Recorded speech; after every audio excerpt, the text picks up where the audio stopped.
चलिए, good morning students. कल की क्लास में हमने जो है वो पेशवाओं के शासन की क्या की थी, शुरुआत। ठीक है। और पेशवाओं के शासन में हमने कल पहले पेशवा की बात करी थी। किसकी बात की थी? पहले पेशवा की। ठीक है। और पहला पेशवा जो है वो कौन था आपका? बालाजी विश्वनाथ, जिनको नियुक्त किसने किया था? आपके साहू जी ने नियुक्त किया था। ठीक है।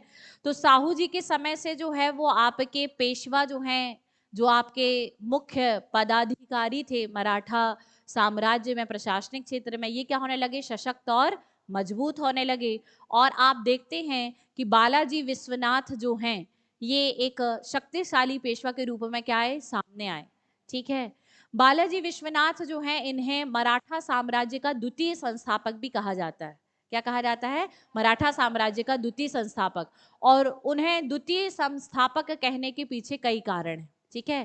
पहला कारण यह है कि इनके समय में मराठा साम्राज्य का अत्यधिक क्या हुआ? विस्तार हुआ। ठीक है। दूसरा कारण यह है कि अभी तक जो आपके छत्रपतियों का शासन था, उसमें आपके मुगलों और मराठों के बीच में होने वाले संघर्ष का कोई समाधान नहीं निकल पा रहा था।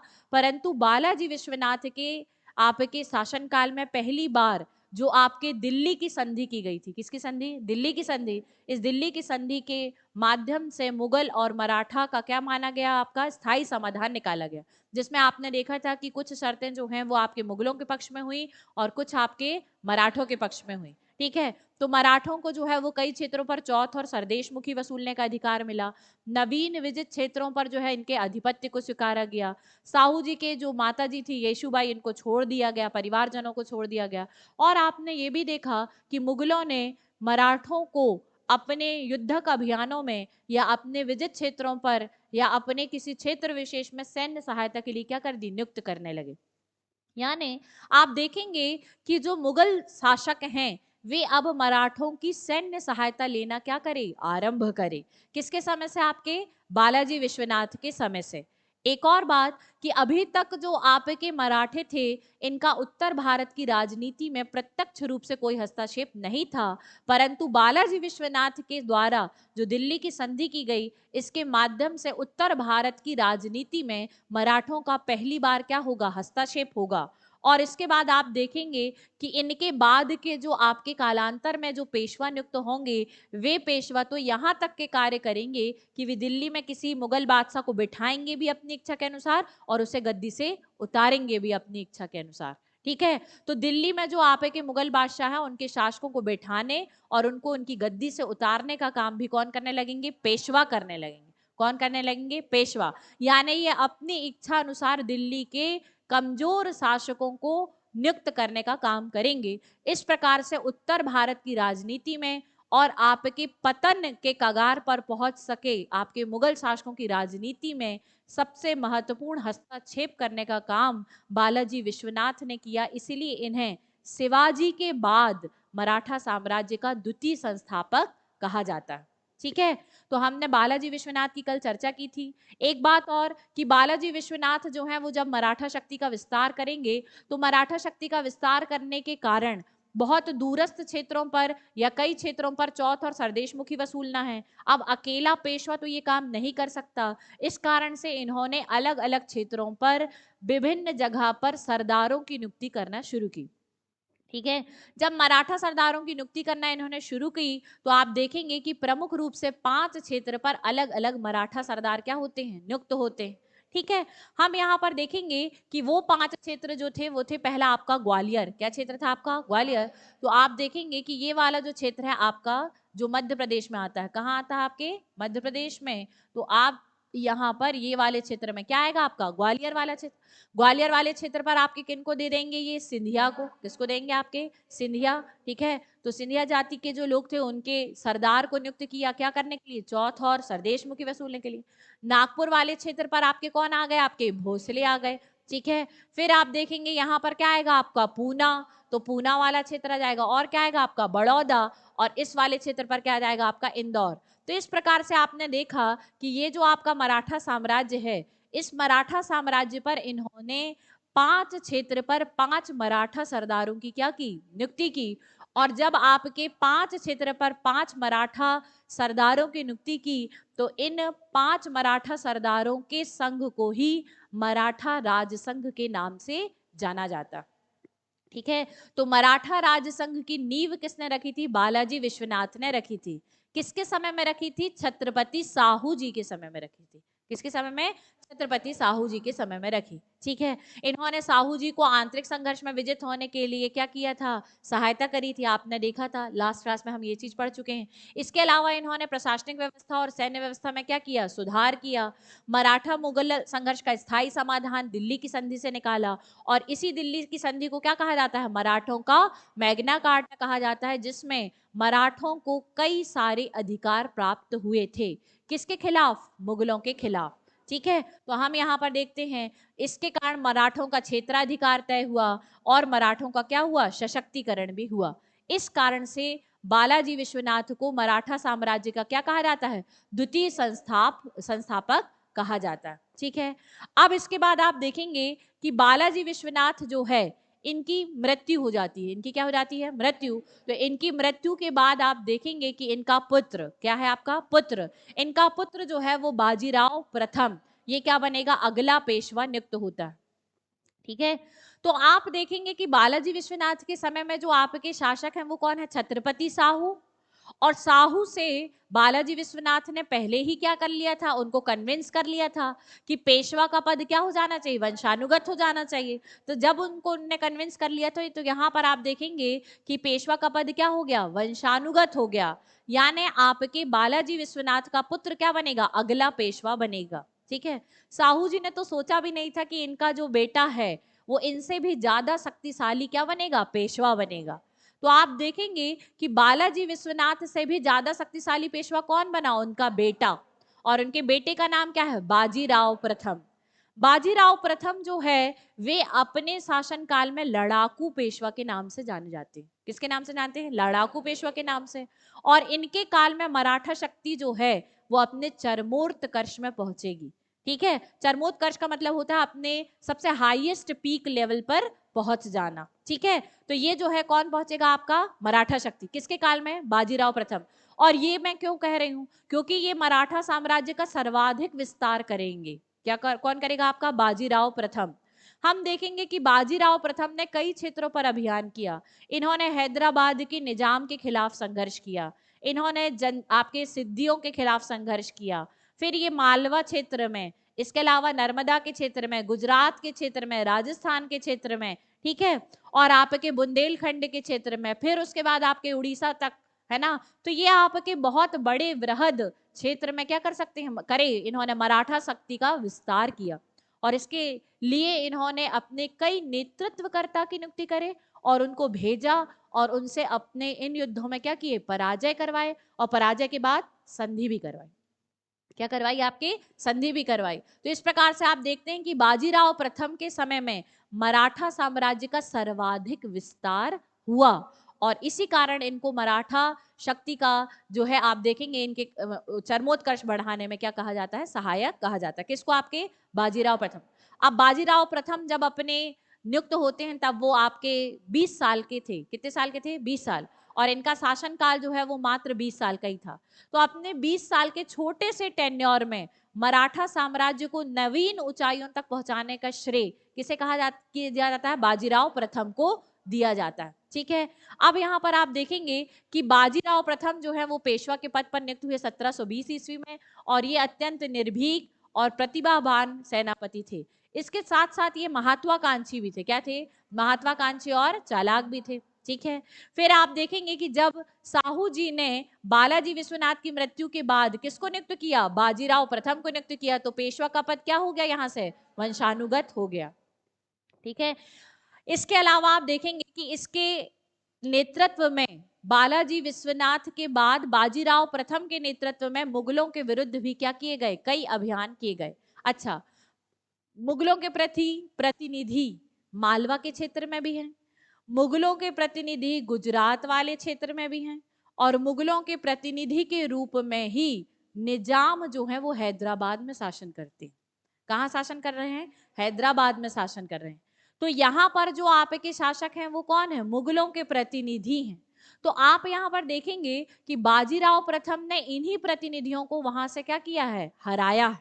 ठीक है, तो अब हम यहाँ पर देखेंगे कि किस प्रकार से इन्होंने जो है अनगिनत अभियान चलाए, और जब मुगलों से उन क्षेत्रों को जीता तो वहां से क्या प्राप्त किया, केंद्रीय मुगल सत्ता से चौथ वसूलने का अधिकार प्राप्त किया। ठीक है, और मुगल जो है वो मराठों को उनका क्षेत्र जो है वो सौंपने के लिए क्या हो गए, मजबूर हो गए। तो अब हम देखेंगे कि बाजीराव प्रथम ने किस प्रकार से अपना साम्राज्य विस्तार किया। ठीक है, तो पहला जो आप देखेंगे वो है मुगलों के साथ संघर्ष किसका, बाजीराव प्रथम का। तो ये किस वाले क्षेत्र पे हो रहा है, आपके हैदराबाद वाले क्षेत्र पे। कहां पर हो रहा है, हैदराबाद वाले क्षेत्र पे। और यहाँ पर जो शासक है वो कौन है, आपका निजाम उल मुल्क। कौन है आपका, निजाम उल मुल्क। तो हम देखेंगे कि सबसे पहले जो है वो निजाम उल मुल्क ने पेशवा के विरुद्ध जो है वो क्या किए, कई बार षड्यंत्र किए। ठीक है, तो हम यहाँ पर देखते हैं कि पेशवा कौन है आपका, साहू जी। और सॉरी, पेशवा छत्रपति कौन है, साहू जी। और पेशवा कौन है आपके, बाजीराव प्रथम। ठीक है, अब यहाँ पर आप देखेंगे कि ये जो आपका निजाम उल मुल्क है, इसने पेशवा के विरुद्ध किसको भड़काया, कोल्हापुर के राजा को। ठीक है, फिर आपके आप देखेंगे कि मराठा सरदार, मराठा सरदार कौन, वही आपके इंदौर के होलकर, ग्वालियर के सिंधिया, गायकवाड़, भोसले, इनको भी क्या करता था, वो सहायता लेता रहता था, इनको भड़काता रहता था। तो क्या होता था कि ये जो सरदार होते थे ये चौथ और सरदेश मुखी वसूलते थे, तो इनको तो सिर्फ एक राजस्व अधिकारी टाइप का ही बनाया गया है। परंतु ये लोग क्या करना चाह रहे हैं, अपना अब ये अपने आप को सोचते हैं कि हम भी क्या कर सकते हैं, साम्राज्य विस्तार कर सकते हैं। ठीक है, मराठा परिसंघ को तोड़ने के लिए निजाम उल मुल्क इन मराठा सरदारों को क्या करता था, भड़काता था। तो इससे वो अलग होने की क्या करने लगते थे, बात करने लगते थे। कौन, मराठा सरदार, किससे, बाजीराव प्रथम से। ठीक है, फिर आप देखेंगे कि मुगल अधिकारियों से भी मिलकर बाजीराव के विरुद्ध जो है वो कई षड्यंत्र किसने किए थे, आपके निजाम उल मुल्क ने। तो अब जो है वो निजाम उल मुल्क के खिलाफ बाजीराव प्रथम जो है वो क्या करेगा, 2 युद्ध करेगा। कितने युद्ध करेगा, 2 युद्ध। और इन दोनों ही युद्ध में बाजीराव प्रथम ने निजाम उल मुल्क को पराजित कर दिया। ठीक है, पहला युद्ध जो लड़ा जाएगा, इस युद्ध को कहा जाता है पालखेड़ा का युद्ध। क्या युद्ध कहा जाता है आपका, पालखेड़ा का युद्ध। पालखेड़ा का युद्ध जो है वो 1728 ईस्वी में हुआ। किसके, कब हुआ, 1728 ईस्वी में हुआ। और किसके किसके बीच में हुआ, तो आंसर है बाजीराव प्रथम और निजाम उल मुल्क के युद्ध के बीच में हुआ। इस युद्ध में बाजीराव प्रथम जो है वो आपके विजित होते हैं, और उन्होंने निजाम उल मुल्क को क्या कर दिया, पराजित कर दिया। जब इस युद्ध में निजाम उल मुल्क पराजित हुआ तो उसे फिर बाजीराव प्रथम से क्या करनी पड़ी, संधि करनी पड़ी। और संधि हमेशा छत्रपति के नाम से होगी। तो छत्रपति कौन है, साहू जी। और यह संधि जो है वो छत्रपति साहू जी के नाम से होगी। ठीक है, इस संधि का नाम है मुंगी शेगांव की संधि। क्या है आपके, मुंगी शेगांव की संधि।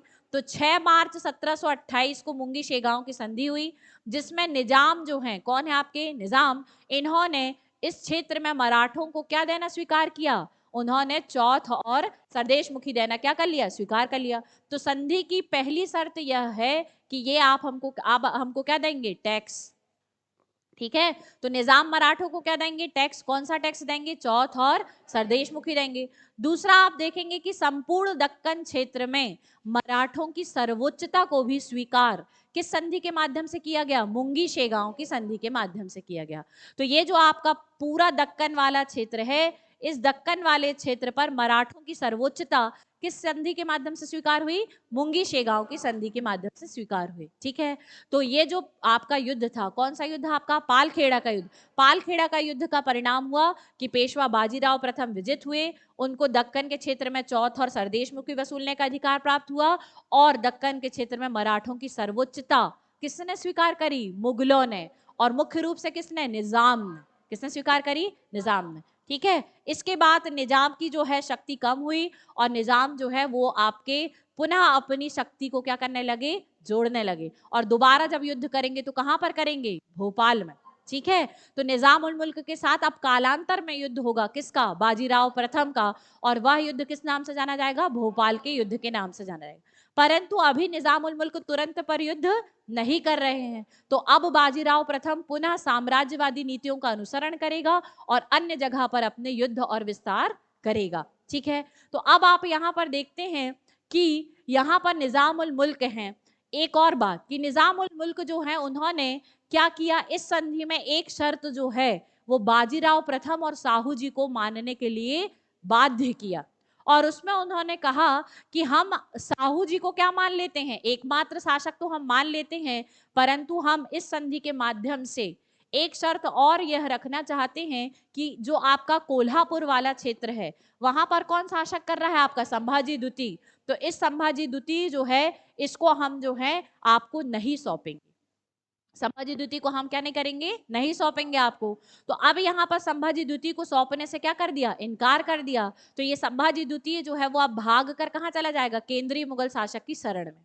ठीक है, अब केंद्रीय मुगल शासक की शरण में जाएगा, किसकी सहायता से जा रहा है, निजाम उल मुल्क की सहायता से चला जाएगा। ठीक है, क्योंकि आपने देखा था कि साहू जी के समय में जो मराठा साम्राज्य था वो दो भागों में बट गया था। उत्तरी जो मराठा साम्राज्य था इसकी राजधानी क्या थी, सतारा, और यहाँ पर जो शासन करते थे वो कौन करते थे, आपके साहू जी। जो दक्षिणी थी वो क्या थी, आपके कोल्हापुर, और कोल्हापुर पर कौन था, आपका संभाजी द्वितीय। ठीक है, तो संभाजी द्वितीय की सत्ता को अभी भी साहू जी क्या करना चाह रहे थे, हटाना चाह रहे थे। लेकिन संभाजी की द्वितीय की सहायता कौन कर रहे थे, मुगल और हैदराबाद के निजाम कर रहे थे। तो अभी तक संभाजी द्वितीय का जो स्थायी समाधान है वो अभी भी नहीं निकला। किस संधि के माध्यम से भी नहीं निकल पाया, मुंगी शेगांव की संधि के माध्यम से भी नहीं निकल पाया। और ये जो आपका संभाजी द्वितीय है ये पुनः क्या चला गया, निजाम की शरण में और मुगलों की शरण में ही चला गया। ठीक है, अब इसके बाद आप देखेंगे कि इसका जो समाधान है वो वर्ना की संधि से निकलेगा। कब निकलेगा, वर्ना की संधि से। और वर्ना की संधि से कब निकलेगा, 1731 में निकलेगा। ठीक है, तो वहां पर आप देखेंगे कि फाइनली फिर संभाजी द्वितीय को जो है वो हटा दिया जाएगा और पूर्ण रूप से शासक किसे मान लिया जाएगा, साहू जी को ही मान लिया जाएगा। ठीक है, तो उसका समाधान किससे निकल जाएगा, वर्ना की संधि से। लेकिन हम यहाँ पर देखेंगे कि इसके बाद जो आपके बाजीराव प्रथम हैं उन्होंने पुनः राज्य विस्तार की नीति में अगला युद्ध किया। और अगला युद्ध जो है वह अमझेरा के युद्ध के नाम से जाना जाता है। किस नाम से जाना जाता है, अमझेरा। अमझेरा का युद्ध जो है वो आपके वर्तमान जो मध्य प्रदेश है, क्या आपका वर्तमान मध्य प्रदेश, इस वर्तमान मध्य प्रदेश में अगर आप देखेंगे तो इस वाले क्षेत्र पर क्या पड़ता है, मांडू। ठीक है, और मांडू आपके कहाँ पड़ेगा, धार वाले क्षेत्र में। यहाँ आपकी कौन सी नदी बहती है, आपके नर्मदा नदी। तो इसी नर्मदा नदी के क्षेत्र पर यहाँ पर एक युद्ध हो रहा है। ठीक है, इस युद्ध को क्या कहा जाता है, अमझेरा का युद्ध कहा जाता है। तो अमझेरा का युद्ध जो है वो 24 अक्टूबर 1728 ईस्वी को हुआ। कहां पर हुआ, आपके मांडू धार वाले क्षेत्र पे हुआ। इस युद्ध में बाजीराव प्रथम ने चिमनाजी अप्पे को भेजा। किसको भेजा, चिमनाजी अप्पे को भेजा। चिमनाजी अप्पा कौन था, तो चिमनाजी अप्पा जो है वो बाजीराव प्रथम का भाई था। ठीक है, इसके नेतृत्व में जो ये अभियान किया गया। और आप देखेंगे कि इस अभियान, यह अभियान जो है वो कहां पर हो रहा है, नर्मदा नदी के दक्षिणी भाग पे। ठीक है, अब थोड़ा सा यहाँ ध्यान दीजिएगा कि यहाँ पर जो आपकी सत्ता बैठी है वो कौन बैठी है, आपके केंद्र पर मुगल सत्ता बैठी है। और इस मुगल सत्ता के जो प्रतिनिधि हैं वो मांडू वाले क्षेत्र में हैं। तो मांडू के किले पर मुगल के प्रतिनिधि बैठे हैं। और दो प्रतिनिधि दो अलग अलग जगह पर किले हैं, दोनों भाई हैं जिसका नाम है गिरधर बहादुर और दया बहादुर। तो यहाँ पर ये हुआ कि ये जो आपका किला है जहां पर एक जगह गिरधर बहादुर है और दूसरा किला जो है वो दया बहादुर है। तो चिमनाजी अप्पा जो है वो इनके बीच वाले क्षेत्र पर सबसे ज्यादा पहले क्या करते हैं, कब्जा करते हैं। बहुत बड़ा क्षेत्र था, विस्तृत क्षेत्र। इस वाले क्षेत्र पर जो है वो मराठा सेना जाकर खड़ी हो जाती है। परिणाम स्वरूप गिरधर बहादुर और दया बहादुर का कोई भी आपस में संवाद या कांटेक्ट स्थापित नहीं हो पाता है। यहाँ पर मराठा सेना गिरधर बहादुर को पराजित करती है और उसकी हत्या कर देती है। और इस तरफ पर आप देखेंगे कि दया बहादुर को पराजित करके उनकी हत्या कर देती है। परिणाम स्वरूप अब यहाँ पर आप देखेंगे कि यही जो मराठा शक्ति है, कौन है आपके, मराठा शक्ति, जो कहाँ तक थी, आपके दक्कन वाले क्षेत्र में थी। अब इसका विस्तार जो है वो नर्मदा नदी के दक्षिणी क्षेत्र में और आपके मालवा के पठार वाले क्षेत्र में हुआ।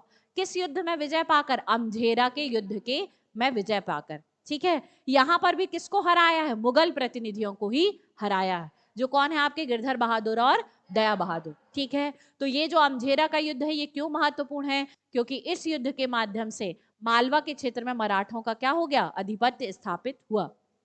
ठीक है, जैसे ही मालवा के क्षेत्र पर मराठों का शासन स्थापित हुआ, इसके आसपास के शासक यानी यहाँ वाले क्षेत्र के शासक, इस वाले क्षेत्र पर देखेंगे कि जो आज आपका वर्तमान गुजरात वाला क्षेत्र है, यहाँ वाले इसे उस समय में आप देखेंगे ये वाले क्षेत्र पर, किस वाले क्षेत्र पर, इस वाले, तो ये वाले क्षेत्र पर जो शासक थे आपके, जो जहां पर आपके राजस्थान है, क्या है आपका राजस्थान और गुजरात वाला क्षेत्र, यहाँ के जो मुख्य शासक हैं वो आपके, उनका गवर्नर था जोधपुर के महाराज कौन थे, अभय सिंह। ठीक है, ये यहाँ पर सशंकित हो उठे कि ये मराठा जो संपूर्ण दक्कन क्षेत्र जीत चुके हैं, अब इनने मालवा क्षेत्र जीत लिया, अब ये हमारे क्षेत्र को भी क्या करेंगे, जीतेंगे। ठीक है, तो यहाँ पर मराठों ने वैसा ही किया और इस वाले क्षेत्र पर क्या करी, विजय हासिल करी। कहां पर, आपके गुजरात वाले क्षेत्र पर। गवर्नर कौन है आपका, अभय सिंह, इस वाले क्षेत्र पर विजय। दूसरी बात कि जैसे ही मालवा पर इनकी विजय हुई, तो आपके मालवा से लगा हुआ क्षेत्र जो है ये है आपका बुंदेलखंड वाला क्षेत्र। कौन सा क्षेत्र, बुंदेलखंड। तो आप देखेंगे कि बुंदेलखंड वाले क्षेत्र पर जो शासक हैं वो आपके छत्रसाल बुंदेला हैं। कौन है आपके, छत्रसाल बुंदेला। इन्हें लगा कि अगर मराठे जो हैं वो संपूर्ण वाले मेरे क्षेत्र पर अगर क्या किए, अटैक किए, तो वो मेरा संपूर्ण क्षेत्र ही क्या कर लेंगे, छीन लेंगे। तो इनको अपनी हार का क्या लगने लगा, डर लगने लगा। तो इन्होंने स्वतः ही क्या कर दिया, आधा बुंदेला राज्य, क्या कर दिया, आधा बुंदेला राज्य जो है इन्होंने किसको सौंप दिया, मराठों को सौंप दिया। अब इस प्रकार से आप देखेंगे कि यहाँ पर जो अमझेरा का युद्ध हुआ, इस अमझेरा के युद्ध के बाद मराठों का विस्तार जो है वो गुजरात वाले क्षेत्र पे, गुजरात के बाद आपके बुंदेलखंड वाले क्षेत्र पर भी हो गया। तो मालवा का अभियान, अमझेरा का युद्ध, नर्मदा नदी के क्षेत्र पर अधिकार, फिर इसके बाद आपके जोधपुर वाले क्षेत्र पर अभियान और गुजरात वाले क्षेत्र पर कब्जा और बुंदेलखंड वाले क्षेत्र पर कब्जा। ठीक है, यानी यहां तक राज्य विस्तार कौन करा, मराठों ने। और आपके पेशवा कौन है, बाजीराव प्रथम। कौन है आपका, बाजीराव प्रथम। ठीक है, तो आगे बढ़ रहा है कि नहीं, राज्य विस्तार हो रहा है कि नहीं, हो रहा है। ठीक है, अब यहाँ पर आप देखेंगे कि इस प्रकार से आधा बुंदेला राज्य भी क्या हो गया, मिल गया। ठीक, फिर इसके बाद जो है वो आपके बाजीराव प्रथम ने एक और युद्ध लड़ा 1731 में। यह युद्ध जो है वो मराठा शक्ति की पेशवा जो है उस पेशवा के आंतरिक संघर्ष के युद्ध के नाम से जाना जाता है। पेशवा में आंतरिक संघर्ष किस बात का हो रहा था, तो जो आपके पेशवा बाजीराव प्रथम है, इनका सेनापति जो है, उस सेनापति का नाम जो है वो है त्रियंबक राव। क्या है आपके, त्रियंबक राव। तो ये सेनापति त्रियंबक राव जो है, ये जो आपका बाजीराव प्रथम की लगातार विजय हो रही है ना, इस विजय से वो जो है वो ईर्ष्या रखने लगा। क्या रखने लगा, ईर्ष्या। और त्रियंबक राव जो है वो शासन प्रशासन के आंतरिक कार्यों में कई सारे षड्यंत्र करने लगा। इस त्रियंबक राव के षड्यंत्रकारी कार्यों के कारण अब बाजीराव प्रथम ने निर्णय लिया कि इसको भी क्या करूंगा, मैं पराजित करूंगा। तो आप देखेंगे कि इसको पराजित करने के लिए एक युद्ध किया गया जिसे बोलते हैं डभोई का युद्ध। तो बाजीराव प्रथम ने 1731 में डभोई का युद्ध लड़ा और अपने आंतरिक प्रतिद्वंदी जो उसका सेनापति खुद कौन है आपका, त्रियंबक राव, इसकी इस युद्ध में क्या कर दी, हत्या कर दी। इस प्रकार से जितने भी आंतरिक प्रतिद्वंदी थे वो भी सशंकित हो गए और दोबारा बाजीराव प्रथम के खिलाफ कभी कोई षड्यंत्र करने का सोचा भी नहीं।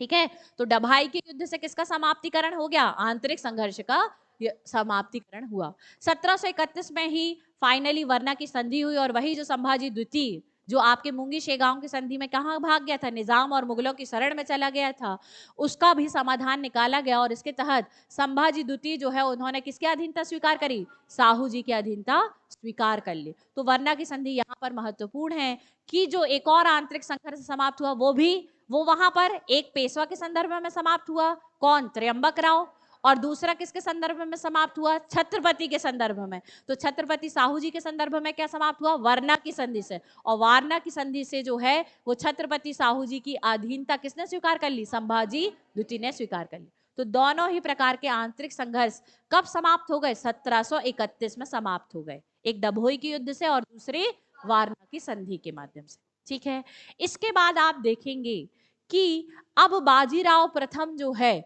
वो कहां पर जाने वाला है, तो हम यहां पर देखेंगे कि बाजीराव प्रथम जो है अब अपने मराठा सरदारों के साथ क्या करेगा, एक समझौता करेगा। ये जो मराठा राज्य या परिसंघ बना है जिसमें आपके होलकर हैं, गायकवाड़ हैं, भोसले हैं, सिंधिया हैं, है ना, और पूना में पेशवा तो खुद रहते हैं। तो ये जो आपके बाकी के 4 हैं, इन 4 मराठा जो आपके सरदार हैं, इनके साथ एक इकरारनामा या समझौता किया गया। कब किया गया? 1732 ईस्वी में। तो 1732 ईस्वी में एक इकरारनामा जो है वो राणोजी सिंधिया, फिर दत्ताजी गायकवाड़ और रघुजी भोसले तथा मल्हार राव होलकर के साथ किया गया, जिसमें इनकी चौथ और सरदेश मुखी में कितनी हिस्सेदारी होगी ये तय की गई। चूंकि इनको अलग अलग क्षेत्र पर क्या किया गया था, चौथ और सरदेश मुखी वसूलने का अधिकार दिया गया था। तो यहाँ पर कि आपको कितना रखना है अपने पास और कितना आपको पेशवा और छत्रपति को सौंपना होगा, इस हिस्सेदारी का निर्धारण किसके माध्यम से किया गया? 1732 के इकरारनामा के माध्यम से। और इसी के माध्यम से इन्होंने किसकी नींव रख दी? मराठा परिसंघ की नींव रख दी, या मराठा परिसंघ की क्या हो गई? नींव। तो पहले जब इन लोग वसूलते थे कि तो पूरा का पूरा चौथ और सरदेश मुखी किसको देते थे? शासक को देते थे। लेकिन इनको अलग मुगल शासक क्या करने लगे? भड़काने लगे। तो ये लोग जो हैं वो मराठा परिसंघ से अलग होने की बात करने लगे। तब इनको साहू जी और किसने? पेशवा बाजीराव प्रथम ने कन्विंस करने की कोशिश की, और यही कन्विंसिंग जो आइडिया था वो था इकरारनामा, कि एक समझौता कर लो कि आप जो वहां पर हैं तो आप वहां चौथ और सरदेश मुखी वसूल करेंगे, जिसका इतना भाग आप हमें देंगे और कुछ भाग आप स्वयं रखेंगे। ठीक है, तो इस प्रकार से यहाँ पर उनको अधिकारों का क्या किया गया? विकेंद्रीकरण किया गया। और अधिकारों का विकेंद्रीकरण करने से ये जो मराठा परिसंघ है वो क्या हो जाएगा? मजबूत हो जाएगा। ठीक है, और इसकी क्या होगी? नींव भी रखेगी भाई, क्योंकि इनको अधिकार ज्यादा मिल गए। ठीक है, इसके बाद आप देखेंगे कि नेक्स्ट अभियान जो है वो जंजीरा के सिद्दियों के खिलाफ किया।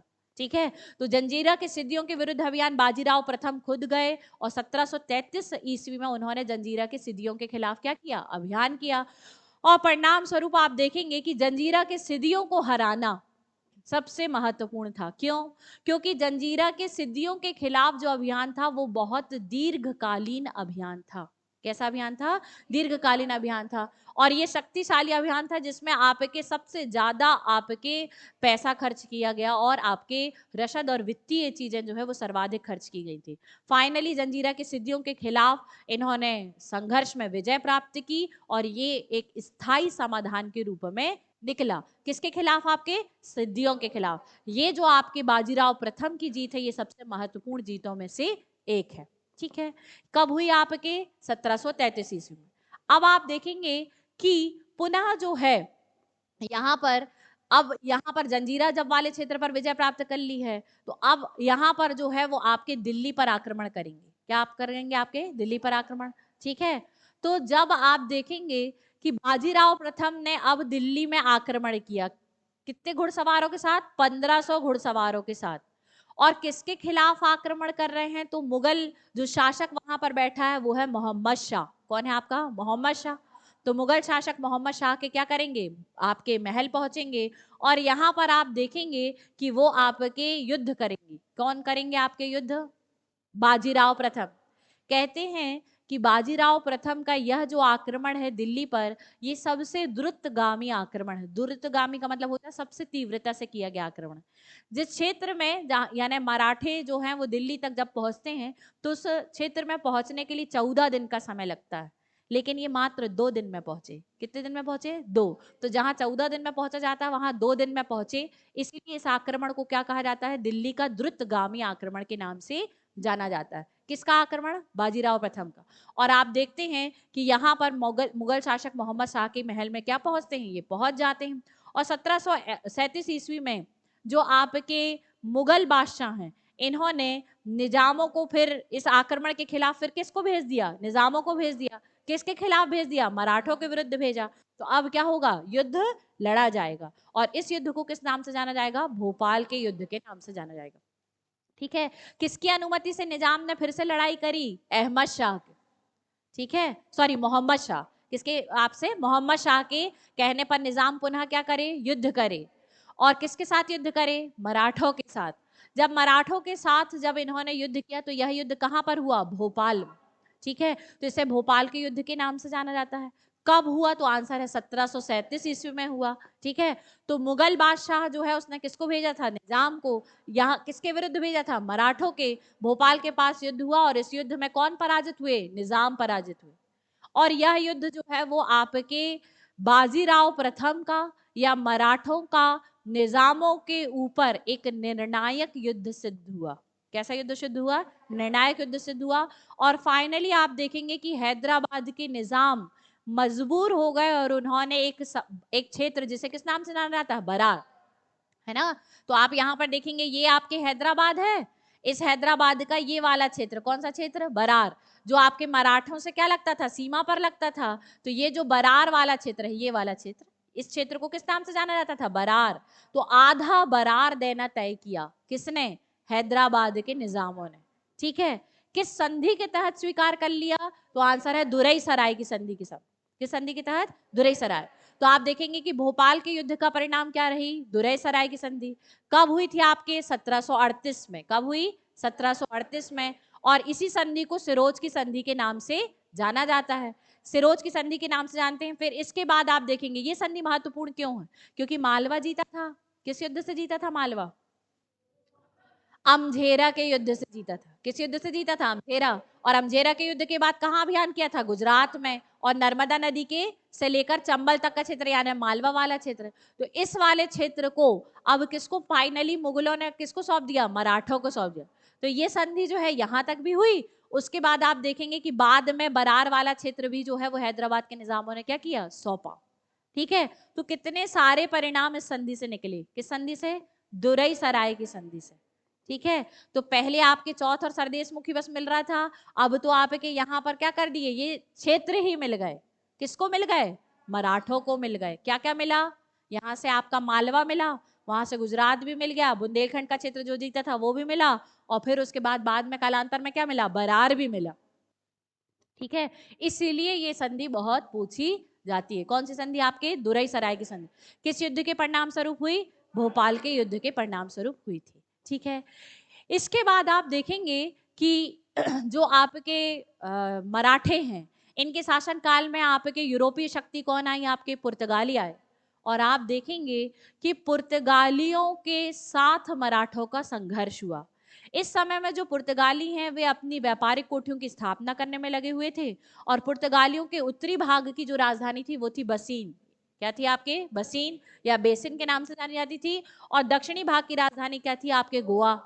तो अब जो है वो बाजीराव प्रथम ने इस यूरोपीय शक्ति के साथ प्रथम संघर्ष किया।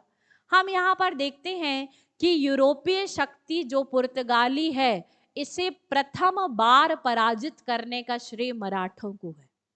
इसीलिए मराठों का यूरोपीय शक्तियों के खिलाफ किया गया यह अभियान भारतीय इतिहास में अपना एक महत्वपूर्ण और अलग स्थान रखता है। ठीक है, जिसमें आप देखेंगे कि पुर्तगाली शक्ति मुगलों से नहीं डरी पर मराठों से डरी। क्यों डरी? क्योंकि मराठों ने इन्हें पराजित किया और इनके दो क्षेत्र बेसिन और सालसेट छीन लिए। क्या छीन लिए? बेसिन और सालसेट छीन लिए। परिणाम स्वरूप जो पुर्तगाली हैं वे अपने दक्षिणी क्षेत्र गोवा तक ही सीमित हो गए। और आप देखेंगे कि इन्होंने मराठों के साथ क्या करी? संधि की। और फिर आप देखेंगे कि पुर्तगाली शक्ति किससे डरती थी? सिर्फ मराठों से डरती थी। ठीक है, तो वे जान गए कि मुगलों के अलावा जो शक्तिशाली शक्ति वो कौन है? आपके मराठा। तो प्रथम यूरोपीय संघर्ष के नाम से मराठों का संघर्ष जाना जाता है, जो आपके किसके खिलाफ किया गया? पुर्तगालियों के खिलाफ किया गया। ठीक है, तो यहां पर भी जो है 1739 में बेसिन पर बाजीराव प्रथम ने क्या कर ली? विजय प्राप्त कर ली। तो यूरोपीय शक्तियों के खिलाफ भी क्या हो गया? संघर्ष से विजय। अब आप देखेंगे कि इस प्रकार से जो आपके बाजीराव प्रथम है उसने कृष्णा नदी से लेकर अटक अफगानिस्तान पाकिस्तान वाला तक जो क्षेत्र है यहाँ तक क्या कर ली? विजय प्राप्त कर ली। किसने? आपके बाजीराव प्रथम ने। और उत्तर भारत में भी मराठा शक्ति का क्या कर दिया? विस्तार कर दिया। किसने? आपके बाजीराव प्रथम। तो इनकी जो नीति थी वो कहां तक विस्तारित करने की थी? आपकी अटक तक की। इन्होंने अपने ये संपूर्ण जितने भी अभियान आपने पढ़े, इस संपूर्ण विजय अभियानों में जिस युद्ध पद्धति का अनुसरण किया वह है गुरिल्ला युद्ध पद्धति। तो गुरिल्ला युद्ध पद्धति का इतना अच्छा प्रयोग मराठा साम्राज्य में शिवाजी के बाद करने वाले कौन है? आपके बाजीराव प्रथम। ठीक है, तो शिवाजी के बाद बाजीराव प्रथम ने ही गुरिल्ला युद्ध पद्धति का सबसे अच्छा अनुप्रयोग किया। और इसी पद्धति के उपयोग के माध्यम से इन्होंने इतने सारे क्षेत्र जीते और मराठा शक्ति का विस्तार आपके बड़े बृहद क्षेत्र में किया। इसलिए मराठों का सबसे ज्यादा जो चरमोत्कर्ष है किसके समय में पहुंचेगा? बाजीराव प्रथम के शासनकाल में पहुंचेगा। ठीक है। लेकिन एक बात याद रखिएगा कि जो आपके बाजीराव प्रथम है, इन्होंने शासन के जो प्रशासनिक पद हैं इस पर हिंदू पदशाही का क्या किया है, अनुसरण किया है, और सर्वोच्च या उच्च पदों पर ये हिंदू धर्म के लोगों को ही क्या करते थे, नियुक्त करते थे। ठीक है। परंतु बाद में आप देखेंगे कि इसी हिंदू पदशाही को कौन समाप्त करेगा, आपका बाजीराव क्या कर देगा, बाद में इसे समाप्त कर देगा। बाजीराव प्रथम जो है उन्होंने मराठा साम्राज्य का सर्वाधिक क्या किया है, विस्तार किया है। ठीक है। इन्हीं के नेतृत्व में जो है वो 1750 में क्या बना, मराठा पारिसंघ बना, जिसमें आपने जो है वो 5 जो मराठा सरदार थे उनको शक्ति का हस्तांतरण देखा था 1732 के इकरार नामे के माध्यम से। ठीक है। तो मराठा पारिसंघ की स्थापना जो है वो किसके समय में हुई, इन्हीं के समय में हुई। उत्तर भारत में जो आपके दिल्ली में हस्तक्षेप करना कि मोहम्मद शाह के खिलाफ द्रुतगामी आक्रमण करना, फिर निजामों से सत्ता छीन लेना, मालवा जीत लेना, गुजरात और बुंदेला ये सब विजय अभियान करना, और जो दिल्ली की राजगद्दी है इसकी वास्तविकता जो है वो मराठों के सामने किसके समय में आई, बाजीराव प्रथम के समय में आई। तो बाजीराव प्रथम ने जब मुगलों की कमजोर क्षीण होती अयोग्य शक्ति को देखा तो उन्होंने कहा कि यदि प्रहार करना है तो मुगलों के किस पे करिए, वृक्ष पर प्रहार कीजिए, शाखाएं तो अपने आप गिर जाएंगी। तो ये कथन किसका है, आपका बाजीराव प्रथम का। और आपने देखा था कि सीधे मोहम्मद शाह को हड़काने गए थे कि नहीं। ठीक है। तो आप यहाँ पर देखते हैं कि इनका वाक्यांश क्या है कि हमें मुगलों के जर्जर होते हुए वृक्ष पर प्रहार करना चाहिए, शाखाएं तो खुद ही गिर जाएंगी। ठीक है। क्लियर है यहाँ तक की बातें। फिर इसके बाद ये बात याद रखिएगा कि इतना ज्यादा राज्य विस्तार और विजय अभियान और सबको अपने पक्ष में कर लेने के कारण जो साहू जी हैं, छत्रपति साहू जी, उन्होंने बाजीराव प्रथम को योग्य पिता का योग्य पुत्र की संज्ञा दी। किसकी संज्ञा दी, योग्य पिता का योग्य पुत्र की संज्ञा दी। तो जब कोई संज्ञा दी जाती है तो उसके पीछे कुछ कारण होते हैं, तो कारणों की चर्चा आपने कर ली है कि क्यों इन्हें क्या कहा गया, योग्य पिता का योग्य पुत्र कहा गया। ठीक है। 1740 ईस्वी में किसकी मृत्यु हो जाएगी, बाजीराव प्रथम की मृत्यु हो जाएगी। और बाजीराव प्रथम की मृत्यु होने के बाद हम देखेंगे कि अगला पेशवा कौन बनेगा, तो अगला पेशवा बनेगा आपका बालाजी बाजीराव। ठीक है।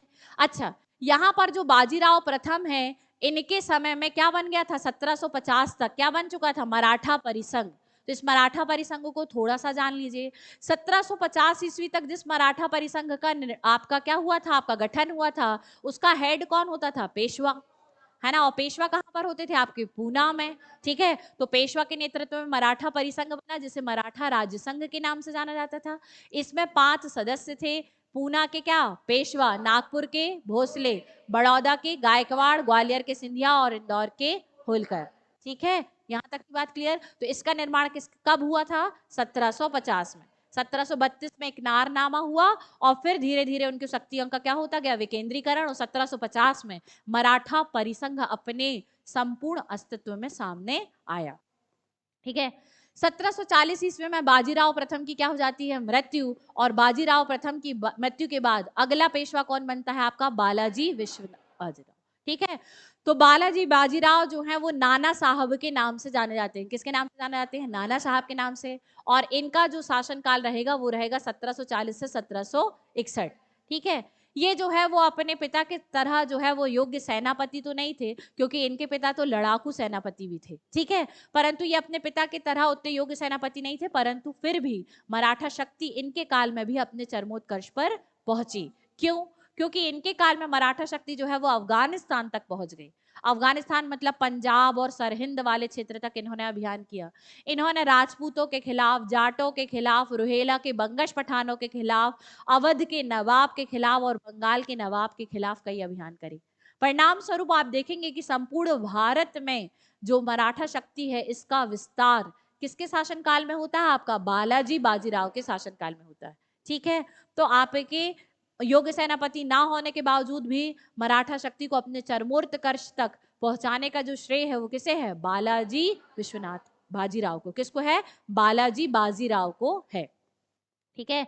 अब यहां पर बात आती है कि इन्होंने सबसे पहला, एक बात याद रखिएगा कि चूंकि इन्होंने मुगलों से संपूर्ण भारत में चौथ वसूलने का अधिकार प्राप्त किया था, और जब संपूर्ण भारत से चौथ आपके वसूलेंगे मराठा, तो मराठों की अर्थव्यवस्था मजबूत होगी। क्या मजबूत होगी? अर्थव्यवस्था। इसलिए कहा जाता है कि इन्होंने राज्य की आय बढ़ाने के लिए अर्थव्यवस्था पर ध्यान क्या किया था? अधिक केंद्रित किया था। ठीक, अब यहाँ पर देखेंगे कि बालाजी बाजीराव ने किस प्रकार से साम्राज्य का विस्तार किया। ठीक है, तो इनके विस्तार को हम जब देखते हैं, किनके विस्तार को? बालाजी बाजीराव। ठीक है, तो इस वाले क्षेत्र पर आप क्या देखते हैं? बंगाल। क्या देखते हैं आप? बंगाल। ठीक है, तो बंगाल का नवाब जो है वो कौन है आपका? अलीवर्दी खान। कौन है आपका? अलीवर्दी खान।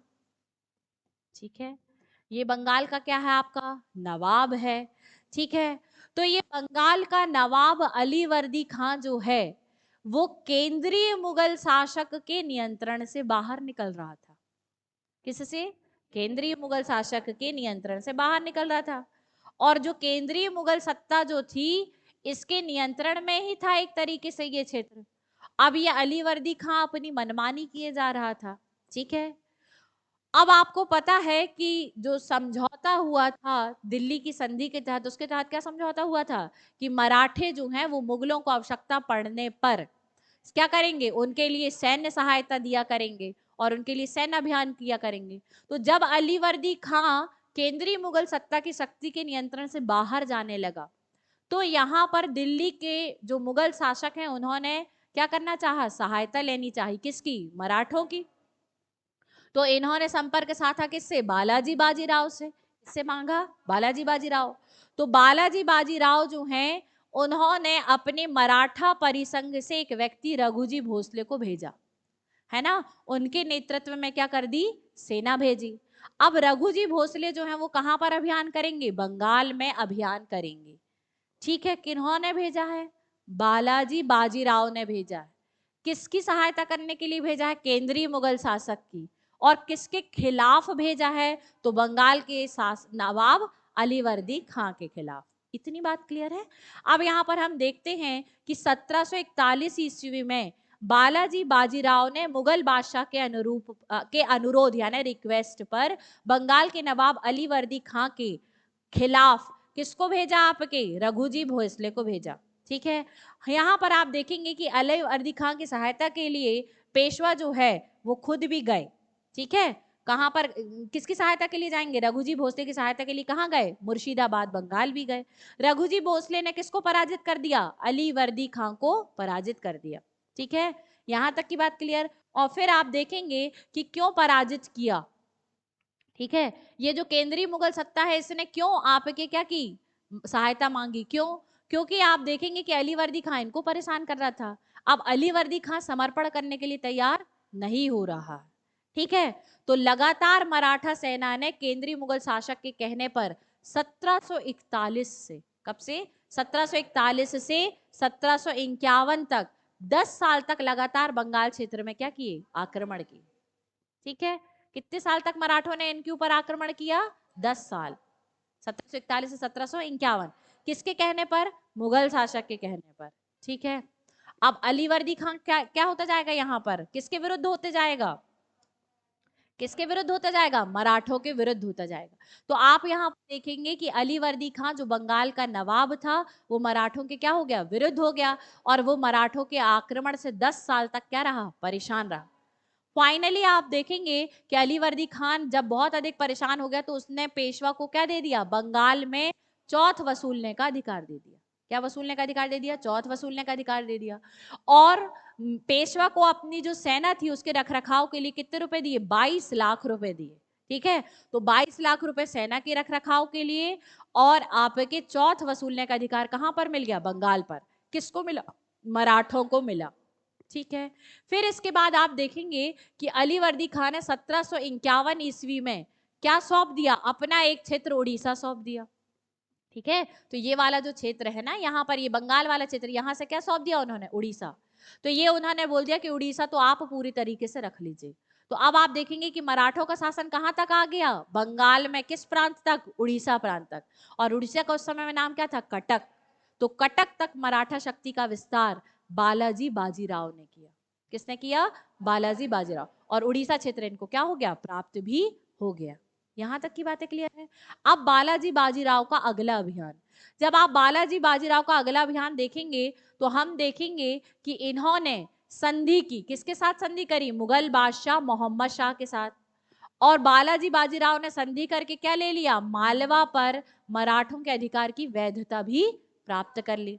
ठीक है, तो वैधता प्राप्त करना मतलब वहां के संपूर्णतः शासक के रूप में अपनी सत्ता को स्थापित मानना। ठीक है, तो यहाँ पर आप देखेंगे कि मराठों के अधिकार की वैधता कब मिली? 1741 में। कहां पर मिल गई? मालवा पर, जहां पर ये ऑलरेडी अभियान कर चुके थे। किसके समय में मिलेगी? आपके बालाजी बाजीराव। फिर आप देखेंगे कि 1749 ईस्वी में साहू जी का क्या हो गया? निधन हो गया। और जब साहू जी का निधन हुआ तो अगला पेशवा कौन बना? उनका पौत्र राजाराम द्वितीय बना। और राजाराम द्वितीय के उत्तराधिकारी पेशवा कौन, मतलब राजाराम द्वितीय के समय में पेशवा कौन रहेंगे? आपके बालाजी बाजीराव ही रहेंगे। और छत्रपति कौन बन जाएगा? राजाराम द्वितीय बन जाएगा। यहां तक की बात क्लियर? तो दो छत्रपतियों के समय में अपनी सेवाएं दे रहे हैं। कौन?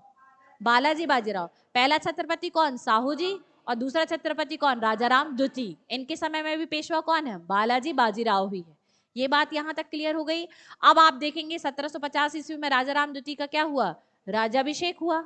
और जब राजाराम द्वितीय का राजाभिषेक हुआ तो उसके बाद यह पता चल गया कि ताराबाई जो है उसने गलत बता दिया था कि राजाराम द्वितीय क्या है? मेरा पौत्र है। तो इस कारण से अब पेशवा कहने लगे कि हम इसे जो है वो छत्रपति स्वीकार नहीं करेंगे। तो जब इन्होंने छत्रपति स्वीकार करने से इनकार करने लगे तो राजा राम द्वितीय ने कहा कि एक काम करिए कि सत्ता की संपूर्ण शक्तियां कौन रख ले? पेशवा रख ले।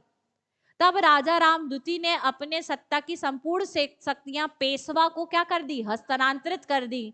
और यह जो सत्ता का हस्तांतरण हुआ वह जिस संधि के नाम से हुआ उसे संगोला की संधि के नाम से जाना जाता है। ठीक है, तो राजा राम द्वितीय जो था इसे अवैध उत्तराधिकारी क्या किया गया? माना जाने लगा। परिणाम स्वरूप ये संघर्ष बहुत बढ़ने लगा। किसके बीच में? छत्रपति वर्सेस पेशवा। पेशवाओं ने उसे वैध उत्तराधिकारी मानने से क्या करने लगे? इनकार करने लगे। तो राजा राम द्वितीय ने क्या कर दिया? सत्ता का हस्तांतरण ही कर दिया। किसके हाथ में? पेशवा के।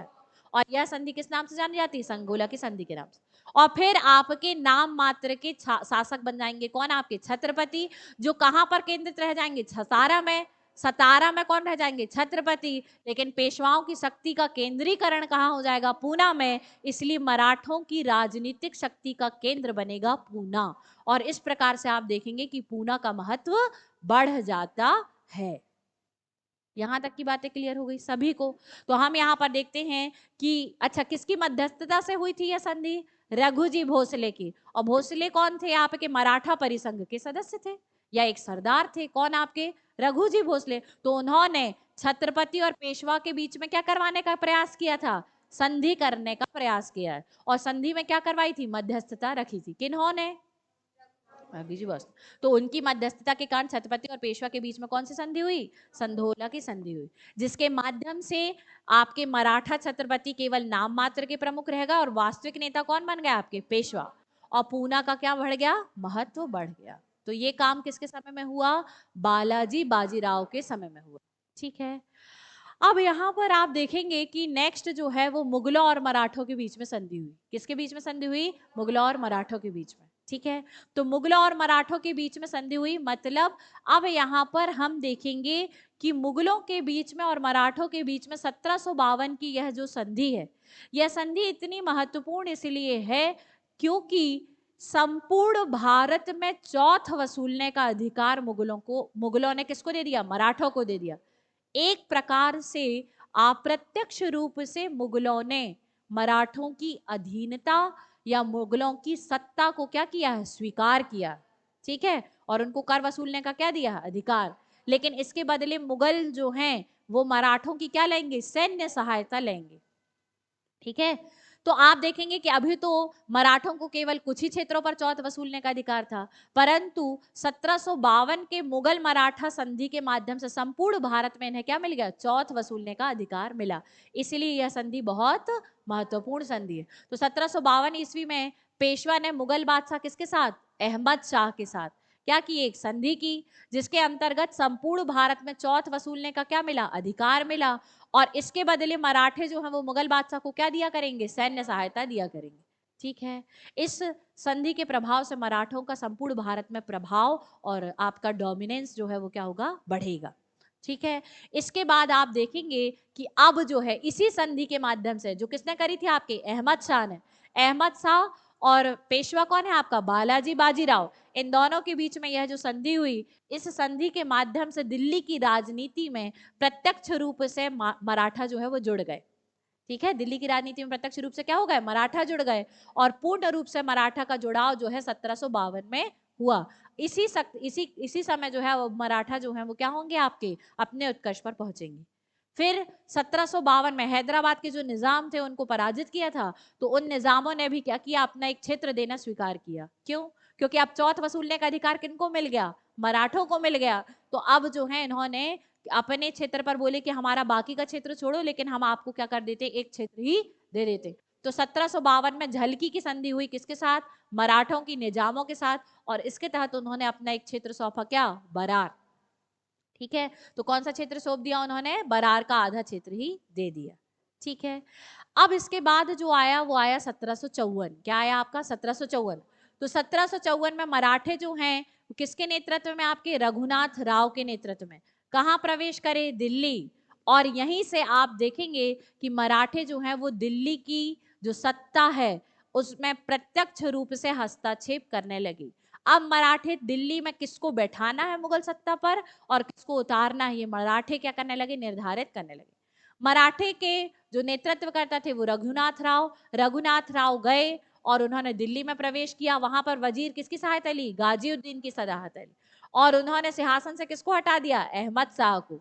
ठीक है, इस अहमद शाह को हटाकर इन्होंने किसे शासक बना दिया, यहाँ आलमगीर द्वितीय को क्या बना दिया, शासक बना दिया। किसने बना दिया, मराठे ने। तो अब आप देख रहे हैं मराठे मुगल में क्या कर रहे हैं, सत्ता का परिवर्तन भी कर रहे हैं। तो किसके समय में सबसे शक्तिशाली हो गए, बालाजी बाजीराव के समय में शक्तिशाली हो गए। कौन, आपके मराठे। एक बात बताओ कि इस प्रकार से सत्ता का परिवर्तन करने से जो मुगल में प्रत्यक्ष रूप से राजनीति के निर्धारण करता है कौन, अमीर वर्ग। कौन है अमीर, अमीर वर्ग।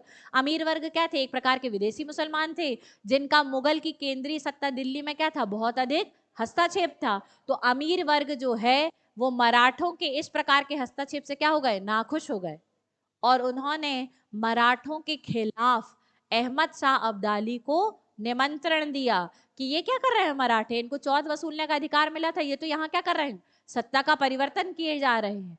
तो यहाँ पर अमीरों का जो प्रभाव है वो दिल्ली की राजनीति में कम हुआ, तो उन्होंने अपने राजनीति के प्रभाव में बढ़ाने के लिए किसकी सहायता ली, अहमद शाह अब्दाली की सहायता ली, और अफगानिस्तान के शासक अहमद शाह अब्दाली को मराठों के ऊपर आक्रमण करने के लिए क्या दे दिया, निमंत्रण दे दिया।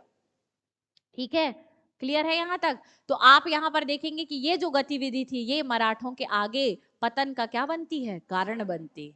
ठीक है, अब यहां पर आता है कि 1757 में रघुनाथ राव के नेतृत्व में फिर से दिल्ली पर आक्रमण किया गया। पहले 1754 में किए, फिर 1757 में किए। तो 1757 में पुनः दिल्ली पर आक्रमण करे, और वहां पर जो है अहमद शाह अब्दाली का, चूंकि अब अमीर जो थे उन्होंने किसको निमंत्रण दिया, अहमद शाह अब्दाली को। तो इन्होंने क्या किया, अहमद शाह अब्दाली का जो प्रतिनिधि दिल्ली में बैठा था, कौन बैठा था आपका, मीर बख्शी के पद पर नजीब उद्दौला। कौन था, नजीब उद्दौला। इसको इन्होंने क्या कर दिया, पद से हटा दिया, और अहमद शाह बंगस को क्या कर दिया, मीर बख्शी के पद पर बैठा दिया। अब ये खबर पुनः किसको पड़ेगी, अफगानिस्तान के शासक अहमद शाह अब्दाली को, कि एक तो पहले क्या करने लगे, मराठा दिल्ली की राजनीति में हस्तक्षेप करने लगे, दूसरा जो है वो क्या करने लगे, आपके मेरे मीर बख्शी के पद पर बैठा कौन है आपका, नजीबुद्दौला, उसको क्या कर दिया, पद से हटा दिया, और उसके स्थान पर नया मीर बख्शी कौन बना दिया, अहमद शाह बंगस को बना दिया। ठीक है, तो अब ये खबर जो है पुनः अहमद शाह अब्दाली को लगी, तो अहमद शाह अब्दाली अब क्या करना शुरू करेगा, आक्रमण करेगा, कहां पर, भारत। इतनी बात क्लियर है। ठीक है, तो आप यहाँ पर दोनों ही चीजें समझें कि यहाँ मराठे मजबूत भी हो रहे हैं, मराठे अपना संघर्ष या उत्कर्ष भी कर रहे हैं, परंतु मराठों के लिए एक पीछे की जो आपके कहना चाहिए बैक साइड की जो पिक्चर है उसमें अहमद शाह अब्दाली को एक तरीके से मराठे अपने साथ युद्ध करने के लिए निमंत्रण भी दे रहे हैं। यहाँ तक की बातें क्लियर। चलिए, तो ये बात यहाँ तक किसके समय में हो रही है, आपके बालाजी बाजीराव के समय में। ठीक है। 1757 ईस्वी में मराठों ने ये बता दिया है। इसके बाद 1758 क्या है आपका, 1758। तो अब आप यहां पर देखेंगे कि ये जो आपके मराठी, कौन है आपके मराठी, ठीक। दक्कन वाले क्षेत्र में तो इनका क्या हो चुका था, शासन स्थापित हो चुका था। फिर इन्होंने क्या जीता था, मालवा। यहाँ क्या जीत चुके थे, गुजरात। फिर यहाँ आपने देखा था क्या ले लिया था, यहाँ पर बरार ले लिया था। बरार के बाद यहाँ क्या ले लिया, उड़ीसा। इस वाले क्षेत्र में यहाँ इनका अधिकार था, ठीक है। अब आप यहाँ देख रहे हैं ये है कौन सी सत्ता आपकी, मुगल। अवध के नवाब को ऑलरेडी ये परेशान कर चुके थे, कौन, सुजाउद्दौला से, है ना। और यहाँ पर भी इनको क्या थे, चौथ वसूल करने का अधिकार थे। बंगाल वाले क्षेत्र में भी ये अलीवर्दी खां से क्या लेते थे, चौथ लेते थे। अब ये जो ग्रीन कलर से जितना आपके सर्कल्स वाला एरिया है, ये सब किसके नियंत्रण में है, मराठों के, ठीक है। अब यहाँ पर मराठों के पास अब अपना जो साम्राज्य विस्तार है वो करने के लिए जगह है पंजाब। क्या है आपका, पंजाब, ठीक है। तो हम यहाँ पर देखेंगे कि पंजाब और लाहौर वाला क्षेत्र, यहाँ वाला क्षेत्र कौन सा, ये वाला क्षेत्र। तो यहाँ जो पाकिस्तानी वाला पंजाब है, जहां पर जगह का नाम है सरहिंद, और यहाँ पर क्या पड़ेगा, लाहौर। इस वाले क्षेत्र पर जो है वो मराठों ने, येलो वाले जो रीजन है, यहाँ पर मराठों ने अपने राज्य विस्तार की सोची, ठीक है। किसके समय में, बालाजी बाजीराव के समय में। अब ये सोच रहे हैं कि यहाँ तक भी कर ले, मतलब हम संपूर्ण भारत पर अपनी क्या कर लें, विजय अभियान। लेकिन आप यहाँ पर देखेंगे, यहाँ पर जो सीमा है वो किससे लगती है, अफगानिस्तान से लगती है, ठीक है। और अफगान शासक पहले से ही आक्रमण करके पंजाब सरहिंद वाले क्षेत्र पर भी और यहाँ दिल्ली पर भी आक्रमण करके उन्होंने क्या कर चुका था, अपने जो प्रतिनिधि हो उनको क्या किया था, स्थापित कर चुके थे, ठीक है। कुछ ना कुछ प्रतिनिधि वहां बैठे हुए थे, है ना, जब आपने नादिर शाह का आक्रमण पढ़ा था, है ना, और अन्य। तो यहाँ पर आप देखेंगे कि यहाँ तक जो है अब मराठे अपनी साम्राज्य सीमा का विस्तार करेंगे, और स्वतः ही यहाँ पर आप देखेंगे कि अब अब्दाली यहाँ पर क्या करेगा, मराठों के साथ संघर्ष करेगा, ठीक है।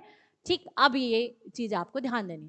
तो 1758 ईस्वी में रघुनाथ राव ने सरहिंद, सरहिंद कहाँ, पंजाब जो पाकिस्तान वाला क्षेत्र है, और लाहौर पर क्या कर लिया, अधिकार कर लिया।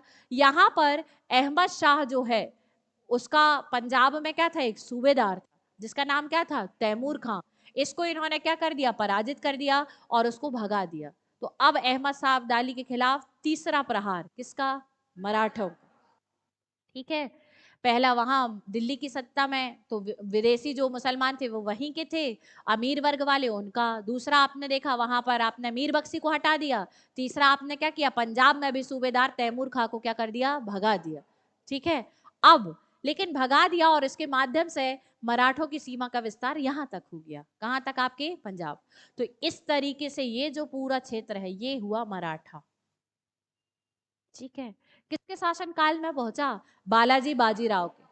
अब लेकिन याद रखिएगा कि इस साम्राज्य विस्तार में मराठों ने जो शत्रुता ली, वो क्या ली, शत्रुता ली, वो ज्यादा ली, ठीक है। कौन कौन मराठे के शत्रु बने, तो इस वाले क्षेत्र पर बन गए थे आपके जाट। कौन बन गए थे आपके जाट, और राजपूत, कौन बन गए, राजपूत। यहां पर देखेंगे अवध का नवाब सुजाउद्दौला, जिसको मराठों ने क्या किया था, पराजित किया था। बंगाल का नवाब कौन, अलीवर्दी खां, ठीक है। दिल्ली में ये क्या कर रहे थे, सत्ता का हस्तांतरण कर रहे थे, ठीक है। तो ये सब लोग जो हैं ये आपके क्या थे, आपके मराठों के विरुद्ध हो गए थे, ठीक है। और मराठों ने चूंकि इनसे कूटनीतिक के माध्यम से इनको कोई समझौता या प्रस्ताव भी नहीं किया था, तो ये सब अपनी पराजय का बदला लेना चाहते थे, किससे, मराठों से। तो मराठों का बदला लेने के लिए स्वयं सक्षम नहीं थे, तो इन्होंने विदेशी आक्रमणकारी अफगानिस्तान के शासक अहमद शाह अब्दाली को निमंत्रण दिया। और आप देखेंगे कि जब अहमद शाह अब्दाली का मराठों के साथ संघर्ष होगा, कहां पर, पानीपत पर, तो ये सब जो है वो कोई भी मराठे के साथ नहीं आएंगे, जबकि ये मराठों के विजित क्षेत्र में क्या थे, शामिल थे, ठीक है। यहाँ तक की बातें क्लियर। तो यहाँ तक आपको क्लियर हो गया होगा। इसके समय में ही जो बालाजी विश्वनाथ है, इनके समय में ही इन्होंने गैर मराठा सेना को भी क्या करना किया था, शामिल करना शुरू किया था। पर चरमोत्कर्ष पर तो पहुंच चुका है, कौन, आपका मराठा, ठीक है। इसके बाद आप देखेंगे कि पानीपत का क्या होगा, तृतीय युद्ध।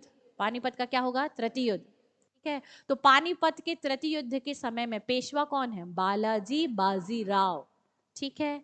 किसके किस में बीच में हुआ, अफगानिस्तान के शासक अहमद शाह अब्दाली वर्सेस बालाजी बाजीराव, ठीक है। लेकिन यहाँ पर आपको देखेंगे कि मराठा सेना का नेतृत्व करने के लिए कौन आएगा। तो मराठा सेना का नेतृत्व करने के लिए इन्होंने अपने पुत्र को नियुक्त किया, जिसका नाम क्या है, विश्वासराव। ठीक है, विश्वासराव चूंकि 17 वर्ष की आयु का था और छोटा था, तो चाचा जी भी साथ गए थे। कौन गए थे, चाचा जी। चाचा जी का नाम था सदाशिवराव। कौन था आपका, सदाशिवराव। सदाशिवराव जो है वो आपके क्या जाएंगे, आपके युद्ध क्षेत्र पर जाएंगे। और सेना का प्रतिनिधित्व जो है वो किसने संभाला था, आपका सदाशिवराव ने संभाला था। ठीक है, यहां तक की बातें क्लियर। अब ये बात आई कि ये जो आपके पानीपत का तृतीय युद्ध है 14 जनवरी 1761 को हुआ। कब हुआ, 14 जनवरी 1761। ठीक, इस युद्ध के प्रमुख कारण क्या थे। पहला कारण था मराठों का जो आपके नेतृत्वकर्ता कौन कर रहा था, बालाजी बाजीराव के समय में रघुनाथ राव। तो रघुनाथ राव कहां तक विस्तारित कर लिया, अटक, अफगानिस्तान तक। इसने क्या कर लिया, मराठा का क्या कर लिया, प्रभाव बढ़ा दिया। और मराठा तक मतलब इन्होंने प्रभाव तो बढ़ाया, और इसके साथ साथ इन्होंने राजनीतिक और कूटनीतिक क्या करी, भूल करी, जिसके कारण ये मराठा साम्राज्य को कहां तक विस्तारित करना चाह रहे थे, अटक तक। और अटक किसके क्षेत्र पे आता था, अब्दाली के। ठीक है, परिणाम स्वरूप जो है वो अब अपने क्षेत्र तक मराठा सीमा के विस्तार को देखकर क्या करेगा, आक्रमण करेगा। और यही आक्रमण कहां पर होगा, पानीपत नामक स्थान पर होगा। तो पानीपत का युद्ध के नाम से जाना जाएगा। दूसरी बात कि ये जो अफगानिस्तान का शासक अब्दाली है, ये चूंकि पहले मध्य एशिया से आया हुआ एक आक्रमणकारी था नादिर शाह। जब नादिर शाह भारत आया था तो उसने भारत को बहुत ज्यादा लूटा था, अत्यधिक लूटपाट की थी। शाहजहां के समय में आक्रमण किया था, और शाहजहां के समय में जो आपका उसका तख्ते ताउस है, कोहिनूर हीरा और अत्यधिक राशि जो है वो क्या करके गया, लूट कर गया। ठीक है, तो हम यहाँ पर देखते हैं कि इतनी अधिक लूट के माध्यम से जो धन संपदा उसे प्राप्त हुई थी, संपत्ति प्राप्त हुई थी, वैसी ही लूट कौन करना चाहता था, अहमद शाह अब्दाली भी करना चाहता था। तो इसीलिए भी उसने, अहमद शाह अब्दाली भारत को क्या करना चाहता था, लूटना चाहता था। क्या अहमद शाह अब्दाली ने आक्रमण की, तो अहमद शाह अब्दाली ने लगातार 7 बार पहले ही आक्रमण कर चुके थे। ठीक है, तो हम ये देखते हैं। दूसरी बात कि मराठे जो हैं वो हिंदू पदशाही की भावना से ही क्या थे, प्रेरित थे। और इन्होंने अन्य को जो है वो साम्राज्य में, पदशाही में जो है वो प्रतिनिधित्व प्रदान नहीं किया। ना मुगलों का ध्यान रखा, ना जाटों का ध्यान रखा, ना बंगश पठानों का ध्यान रखा, ना नवीन मुसलमान, या अगर हम बात करें विदेशी जो आपके अमीर वर्ग के मुसलमान हैं उनका ध्यान रखा। ठीक है, किसी को भी जो है वो सत्ता पे इन्होंने प्रमुख पद या उच्च पद प्रदान नहीं करे। सिर्फ किसका अनुसरण कर रहे थे, हिंदू पदशाही का अनुसरण कर रहे थे, जिसके कारण इनके विजित हुए क्षेत्र जो हैं उनके शासक इनसे क्या थे, रुष्ट या नाराज थे। ठीक है, तो यहाँ पर आप देखते हैं कि हिंदू पदशाही की भावना से प्रेरित होकर ही ये दिल्ली और संपूर्ण भारत पर अपना प्रभाव स्थापित कर रहे थे, जिसके कारण कई आंतरिक विरोधी भी जो है वो मराठों के क्या हुए, उत्पन्न हुए। ठीक है, जो पद ना मिलने के कारण उत्पन्न हुए थे। अहमद शाह अब्दाली जो है वो 1748 से 1761 तक भारत पर कुल कितने बार आक्रमण किया था, 7 बार आक्रमण किया था। ठीक है, इसके अलावा आप देखेंगे कि रुहेला सरदार कौन है आपकी, नजीबुद्दौला। कौन है आपके, नजीबुद्दौला। ये रुहेलखंड वाले क्षेत्र पर शासन करते थे, जो उत्तराखंड दिल्ली से लगा हुआ क्षेत्र था वहां पर। और अवध जो है वो यूपी वाला क्षेत्र था। तो मराठों ने रुहेला सरदार किसको, नजीबुद्दौला को, और अवध के नवाब सुजाउद्दौला को क्या किया था, पराजित किया था। ठीक है, तो ये दोनों पराजित थे, तो इन्होंने पानीपत के युद्ध में किसको साथ दिया, अहमद शाह अब्दाली का साथ दिया, और इन्होंने मराठों का साथ नहीं दिया। तो हम देखते हैं कि मराठों की पराजय का एक कारण क्या है, कि जिनको उन्होंने जीता था उन्हीं लोग उसके क्या पड़े, विरुद्ध बने। ठीक है, और अहमद शाह अब्दाली का साथ किसने दिया, रुहेला सरदार नजीबुद्दौला ने, अवध के नवाब सुजाउद्दौला उन्होंने साथ दिया। क्यों साथ दिया इन लोगों ने, क्योंकि इन लोग अपनी पराजय का क्या लेना चाहते थे, मराठों से बदला लेना चाहते थे। फिर इसके बाद आप देखेंगे कि मराठों का साथ सिर्फ किसने दिया, तो एकमात्र मुगल वजीर जिसका नाम था इमाद उल मुल्क, इसने मराठों का क्या दिया था, साथ दिया था। एक बात और, सूरजमल जाट के बारे में बात होती है, तो सूरजमल जाट जो थे वो इस युद्ध में आपके न्यूट्रल थे, निष्पक्ष थे। ना उन्होंने अहमद शाह अब्दाली का साथ दिया, ना उन्होंने मराठों का साथ दिया। ठीक है, एक और बात कि जब पानीपत नामक क्षेत्र पर मराठा सेना गमन कर रही थी, तो मराठा सैनिकों ने अपने साथ पत्नी और बच्चों को भी ले जा रहे थे। तो सूरजमल जाट जो है उन्होंने टिप्पणी की कि स्त्री और बच्चों को नहीं ले जाना चाहिए, और एक सलाह भी दी थी कि आपको स्त्री और बच्चों को ना ले जाएं, नहीं तो आप उनके संरक्षण को या उनके बचाव को ही क्या करते रहेंगे, व्यस्त हो जाएंगे सैनिक, क्योंकि परिवार को बचाना कहीं ना कहीं क्या होती है, मुख्यतः प्रायोरिटी होती ही है। ठीक है, तो यहाँ पर सैनिक जो है उनके बचाव कार्य में लग जाएंगे, और स्त्री और बच्चों को ले जाने से सैन्य शक्ति, सैन्य क्षमता में क्या आएगी, कमजोर आ सकती है ना। तो आप लोग मूवी वगैरह में भी देखेंगे कि किस प्रकार से जो है वो स्त्रियां भी जाती हैं और युद्ध में सहयोग भी करती हैं, परंतु हम ये देखते हैं कि ये जो स्त्रीगामिता है इसके कारण जो है वो सैन्य क्षमता मराठों की क्या होती, कमजोर पड़ जाती। ठीक है, जबकि सूरजमल जाट जो है उन्होंने क्या दी थी, सलाह दी थी। तो यह भी जो है वो मराठों की हार का एक क्या बनता है, कारण बनता है। तो मराठों के जो हार के क्या क्या कारण है इनके बारे में हमने क्या किया है, डिस्कशन किया है अभी। ठीक है, कि ये चीजें हुई। अब जो है वो 1752 में मराठों ने कहां पर संघर्ष किया था, मारवाड़ क्षेत्र में संघर्ष किया था, जिस संघर्ष में मराठों ने राजपूतों के साथ भी अपने संबंध क्या कर लिए थे, खराब कर लिए थे। ठीक है, दिल्ली में भी प्रत्यक्ष रूप से आप उनके शासकों को हटाने और उतारने चढ़ाने का काम कर रहे थे कि इसको हटाएंगे, इसको बनाएंगे। तो दिल्ली में जो आपके अमीर वर्ग था वो भी मराठों के क्या था, खिलाफ था। तो हम यहाँ पर देखते हैं कि दिल्ली में जो थे उनके क्या थे, विदेशी मुसलमानों जो अमीर वर्ग कहलाते थे वो भी क्या थे, मराठों के विरुद्ध थे। और उन्हीं अमीर वर्ग ने अहमद शाह अब्दाली से मराठों के विरुद्ध क्या मांगी थी, सहायता मांगी थी। यहाँ तक की बात क्लियर। अच्छा, जब अहमद शाह अब्दाली का आक्रमण होता है तो पहली लड़ाई जो है वो 1760 में होती, कब होती है, 1760 में। और कहां पर हुई थी, दिल्ली के निकट लोनी नामक स्थान पर, जहां पर मराठों का नेतृत्व करता था दत्ता जी। कौन था आपका, दत्ता जी। तो मराठा नेता दत्ता जी गए और अहमद शाह अब्दाली के साथ क्या हुआ, युद्ध हुआ, परंतु इसमें दत्ता जी का क्या हो गया, निधन हो गया। तो पुनः पुनः जो है वो आपके 1761 में पुनः क्या होगा, युद्ध होगा, जिसे पानीपत के तृतीय युद्ध के नाम से जाना जाएगा। किसके नाम से, पानीपत के तृतीय युद्ध के नाम से जाना जाएगा, जिसके बारे में हम डिस्कशन कल विस्तार से करेंगे। ठीक है, आज थोड़ी सी पृष्ठभूमि हमने जान ली है, कल पानीपत के तृतीय युद्ध से शुरू करेंगे। तो आज की क्लास में इतना ही, कल आगे बढ़ेंगे। Thank you.